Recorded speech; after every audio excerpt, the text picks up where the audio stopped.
लगातार अबूझमाड़ के क्षेत्र में ग्रामीण इस चीज को लेकर परेशान है कि यहाँ पर उनके जो अबूझमाड़ का क्षेत्र है वो 54,543 जो हेक्टेयर क्षेत्र है वो कहीं ना कहीं जो सेना के मैनुअल रेंज है उसको स्थापित करने के लिए चला जाएगा, जिसको लेकर ग्रामीण लगातार आंदोलित है। और आज नारायणपुर ओरछा ब्लॉक मुख्यालय में ग्रामीण एकत्र हुए हैं और लगातार आंदोलन की एक सुगबुगाहट यहाँ से देखने को मिल रही है। इसमें मुख्य वक्ता के रूप में पहुंचे हुए हैं बस्तर क्षेत्र में लगातार सामाजिक संगठनों के लिए काम करने वाले और सामाजिक क्षेत्र में काम करने वाले सोनी सोढ़ी जी। उनसे हम बात करेंगे और जानेंगे कि उनकी क्या मंशा है आज यहाँ पर आने की और क्या कुछ बातें ग्रामीणों के साथ हुई है। जी देखिए, सबसे बड़ा मेरा मेन मकसद है जो इतने साल बाद मैं यहाँ आई हूँ माड़ क्षेत्र में, उसका वजह है कि देखो हम पहाड़ों को छीनते देखा है, सब चीज हो रहा है, लेकिन यहाँ सबसे बड़ा सवाल है कि जो 13 पंचायत में जो जमीन है जो 1 लाख के ऊपर एकड़ है, जो ट्रेनिंग सेंटर बनाने के लिए अमित शाह जी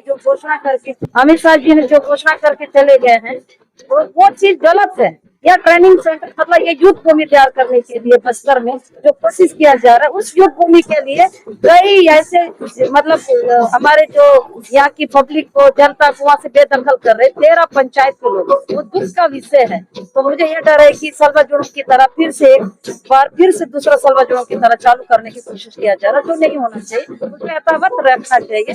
इसके मांग को लेके इसके लिए मैं आई हूँ ताकि यह लड़ाई को आगे बढ़ाने के लिए। सलवा जुडुम का जिक्र हो रहा है, सलवा जुडुम से क्या किसी प्रकार का लाभ होता नहीं दिखाता है क्या? कैसे लाभ हुआ है? किसको लाभ हुआ है? सलवा जुडुम में लाभ किसको हुआ है? सिर्फ लाभ हुआ है तो एक इंसान मरा है, इंसानों का खून गया, उनका जमीन छीनी गई, उनके घर जलाए गए, ये लाभ है। इसको लाभ बोलेंगे नहीं। ये उसी तरह का फिर चीज होगा कि उनकी जमीन को छीन के वहाँ ट्रेनिंग सेंटर बनाएंगे तो लाभ कैसे होगा? उसी टाइप उन लोगों को अलग कर दिया जाएगा तो वो लोग जिंदगी नहीं जी पाएंगे, क्योंकि सलवा जुडुम में भी बड़े बड़े सेंटरों में ला के रखा गया था। आलू प्याज दाल कई साल तक दिए, उसके बदले में बंद किए, वो लोग वापस गए, कुछ लोग मारे गए, कुछ लोग आंध्रा गए, हैदराबाद गए, अपने जिंदगी जीने के लिए यहाँ वहाँ भटकते रह गए। तो वैसा ही जिंदगी इनकी भी हो।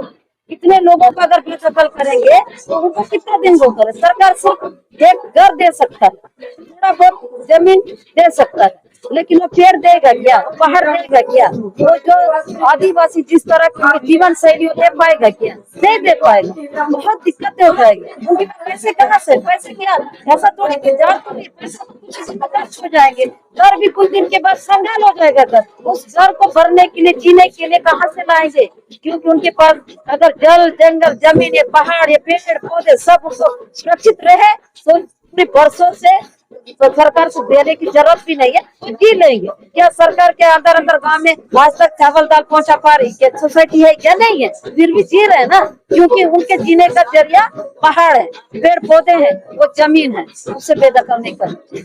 जी कहीं ना कहीं इन सब मुद्दों से थोड़ा हट के हम यदि देखते हैं, लगातार शांति वार्ता की बातें हो रही है और उसके बावजूद भी देखा जा रहा है कि जो पुलिस है वो अंदर घुसती है, नक्सलियों से मुठभेड़ होती है और अभी बड़े पैमाने पर नक्सलियों के भी मारे जाने की बात आती है। तो शांति वार्ता, नक्सलियों के साथ मुठभेड़ और अभी जो स्थिति है, क्या इसमें ग्रामीणों को किसी प्रकार से लाभ होता दिख रहा है? क्या ये जो स्थिति है वो स्थापित हो पाएगी? क्या शांति वार्ता हो पाएगी क्या सरकार के साथ नक्सलियों? देखिए, जो शांति वार्ता का ये तो एक बहाना है। शांति वार्ता का जो डिप्टी सीएम जी बोल रहे हैं, विष्णुदेव साहब बोले, छत्तीसगढ़ सरकार जो बोल रही है, ये दिखावा कर रही है, कोई शांति वार्ता नहीं। एक तरफ शांति वार्ता बोलते हैं, उतना ही यहाँ युद्ध भूमि तैयार हो रही है, यहाँ नक्सल को मारने की बात आती है, नक्सल पुलिस को मारने की बात है। दोनों के बीच में क्या टाइप है बताए? इससे तो नुकसान किसका हो रहा है? आदिवासी का हो रहा है ना। आदिवासी कितने लोग जेल जा रहे हैं, कितने का बलात्कार हो रहा है, कितने लोग का खून बह रहा है। क्या आम जनता नहीं मर रही है? मर रही है। तो शांति वार्ता करना है तो सरकार पहले नियत साफ करे। सरकार से मेरी अपील है, मैं माओवादी से अपील नहीं कर सकती। माओवादी एक मतलब एक वो संगठन है, उससे मैं क्यों अपील करूंगी? पहले तो मैं जिसका संवैधानिक लोकतंत्र तरीके की बात करता है सरकार, तो लोकतंत्र पर जो भरोसा करता है उस पर भरोसा करके बात। सरकार क्यों इस बात को ठीक से पहल नहीं कर रही शांति वार्ता की? उनको ये नहीं दिखता जनता कितनी मर रही है, उनको ये नहीं दिखता आदिवासी का हालत क्या हो रहा है। शांति वार्ता हो सकता है, लेकिन सरकार इस पे सही तरह से सही।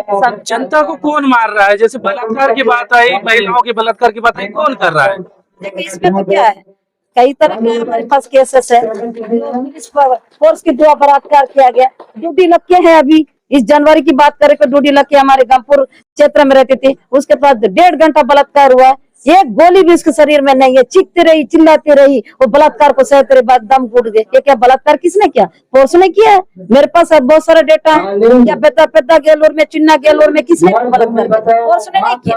अगर माओवादी की तरफ से भी बात आएगी उसके पर भी सवाल उठाने को मैं दम रखती हूँ, लेकिन उधर से मेरे कोई बात ही नहीं आई कि कभी माओवादी ने बलात्कार किया। जिस भी केसों में हम गए हैं सीधा सीधा फोर्स का ही बात आता है, तो बताए ना माओवादी की तरफ से क्या होता है तो घर भी हम बात करेंगे, ऐसा नहीं है। माओवादियों की तरफ से बातें नहीं आती, हो सकता है लोग डरते हो उनसे बोलने के लिए, क्योंकि वो तो गन लेके उनके पास आते हैं। देखो गन तो सरकार के पास भी है, पुलिस के पास भी है, इनको क्यों बोलते हैं? और माओवादी के पास भी गन है, इतना डर होने के बाद भी ऐसा चीजें कैसे पता नहीं, ये सत्ता कैसे? चलो पूरी बात पता नहीं चलती, इतने साल की लड़ाई में एक केस का भी तो पता, एक भी ताकतवर हो सकती कि हाँ हमको माओवादी ने बलात्कार किया, तो ये बातें तो नहीं आती। या तो हमारे पास बात जानकारी नहीं है तो प्रशासन हमको उनको पता चल जाता है, ऐसा भी नहीं है। ये कह सकते हैं कि सोनी सोढ़ी जी ग्रामीण क्षेत्रों में कैंप के विस्तार या फिर सड़क के विस्तार का विरोध कर रहे हैं। बिल्कुल विरोध, उससे कुछ नहीं हुआ। क्या सड़क का विरोध भी हम इसलिए कर रहे हैं, हम पूरी तरह सड़क का रोड का विरोध नहीं है।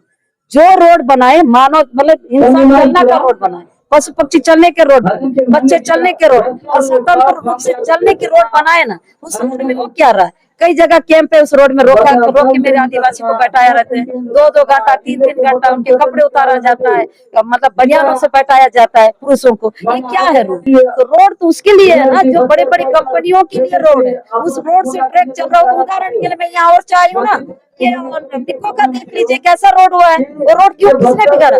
हमारे क्या जनता ने नहीं बिगाड़ा? चलने वाले जो मानव जाति नहीं बिगाड़ा, इंसानों ने बिगाड़ा, वो माइनिंग कंपनी ने बिगाड़ा इस रोड। उसमें एक्सीडेंट नहीं हो रहा है क्या? लोग मर रहे हैं ना उस रोड में, पूरा चिक्कन लोग नहीं जा रहे हैं क्या? कई लोग पैदल चलने वाले गिर रहे हैं रात को, कितने एक्सीडेंट हो रहा है, उसकी जिम्मेदार कौन है? ऐसा रोड बना के ये बताएंगे कि हम आप लोग के लिए रोड बना रहे हैं, आपकी चलने के लिए। रोड हमारे चलने के लिए बनाए और विरोध नहीं करें। कंपनियों के लिए बनाते हैं, उनके ट्रकों के लिए करके बनाते हैं, उस रोड का हमेशा विरोध करें। अब पूरी विरोध और कैंप का विरोध मैं इसलिए करती हूँ, जहाँ भी कैंप है उसका सुकून से एक भी गाँव वाले बोले कि हम ये अच्छे से जी रहे हैं। कहीं ना कहीं कैंप से हमको तकलीफ होती है और वो सब होता। और रही सब नक्सल की मैं कोई तारीफ नहीं, नक्सल का भी एक लड़ाई है, वो वैन किया हुआ संगठन है, उस संगठन से मैं इस बातों को क्या होकर, ऐसा भी नहीं है कि नक्सल मारती है तो हम नहीं जाते हैं। कई बार जवानों के लिए हम जाने की कोशिश कर, कुछ जवान रोकते हैं। बैरंगढ़ में कई बार मेरे को रोके, मैं बोले आपके जवान को नक्सली अगवा किया है, मेरे को जाने दो, नहीं जाने देते हैं। और बाद में बोलते सोनी नहीं बोलती है लोग, ऐसा होता है। जहाँ पर दो मतलब युद्ध में 2 जन की हो जाती है दोनों तरफ, उसमें तो हम कुछ नहीं बोलते। जहाँ आदिवासी के साथ गलत होता है तो मैं बोलूँ, आदिवासी के साथ अत्याचार होगा तो मैं बोलूँ। कैंप जिस प्रकार से आप कैंप का विरोध करते हैं तो उसमें ऐसा लगता है, तो उसमें सुरक्षा कैसे सुनिश्चित होगी ग्रामीणों की? यदि कैंप ही नहीं होगा, पुलिस ही नहीं पहुंचेगी, सुरक्षा कैसे सुनिश्चित? किसकी सुरक्षा? ग्रामीणों की सुरक्षा, जो गांव के क्षेत्र में लोग रहते हैं उनकी सुरक्षा कैसे सुनिश्चित? डर किसको? आदिवासी को क्या नक्सली से डर है? सुरक्षा किसके लिए? ये तो जितना भी हो रहा है कंपनी के लिए क्या? आदिवासी को यदि डर नहीं होता, मैं नारायणपुर से हूँ, शांति नगर, गुडरीपारा, इस प्रकार के गांव बिठाए गए, गांव बन रहा हूँ मैं, ये पूरे गांव के गांव आके लोग वहाँ पर रह रहे हैं, तो क्या कारण है?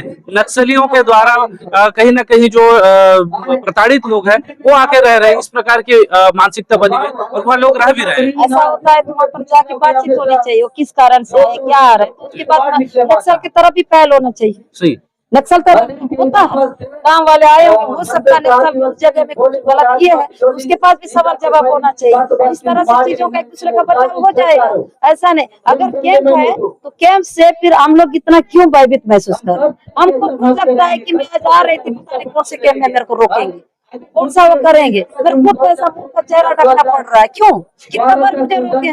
तो ये मत करे ना, तब तो माने हमको चलने की आजादी दे दे, रहने की आजादी दे दे। बहुत जगह ऐसा चीज भी है, पूरा मैं नहीं कर रही कि पूरी जगह गलत है, बहुत जगह गलत हो रहा है। बहुत हमको कभी कभी तो 150 किलोमीटर, 50 किलोमीटर, 30 किलोमीटर पैदल चलना पड़ा, इसलिए वहाँ कैंप पे मेरे को रोक दे, आगे बढ़ने नहीं दे। अभी जैसे यही आ रही थी यहाँ आने से क्यों आना पड़ा? अगर जाएंगे तो नहीं जाएंगे। और यहाँ क्या कर, आप तो देख ही रहे हो, ये अपने विचार रखने आए हैं, अपनी बात रखने आए हैं, ऐसी जगह में भी जाने नहीं देते। ऐसी स्थिति में कितना बार पत्रकार भाइयों को रोका जाता है, बहुत सारा है। ये लगाए पर एक सिस्टमेटिक ढंग से लगा के सही चीजों को करें तो हमको विरोध कभी नहीं करेंगे। लेकिन कुछ हम भी परेशान हैं कुछ चीजों मैटर पे, उन पुलिसों से, तब हम बोल रहे हैं। अगर हमको भी कोई परेशान नहीं कर क्यों बोलेंगे? ठीक है, वो अपने लिए नक्सल से लड़ने हैं तो लड़ रहे हैं, यही बात है। लेकिन बहुत सारी चीजों में हो रहा है, ऐसा नहीं है कि पुलिस परेशान नहीं करती है पुलिस। लड़ाई होना चाहिए। जी, यही बात जो लास्ट में जो बातें आई है, हम उसी बात का एक बार समर्थन करते नजर आ रहे हैं सोनी सोढ़ी जी की शांति वार्ता की पहल होनी चाहिए और शांति वार्ता सही तरीके से होनी चाहिए। दोनों ही तरफ से बातें सुननी चाहिए। जब तक के एक तरफा बातें होगी तब तक के शांति वार्ता की पहल भी बेमानी सी लगती है। इन सब बातों के साथ में जो सोनी सोढ़ी ने अपनी बातें रखी, इनका हम धन्यवाद करते हैं और देखते रहिए आप इंडिया टाउन न्यूज। आकाश ठाकुर, नारायण।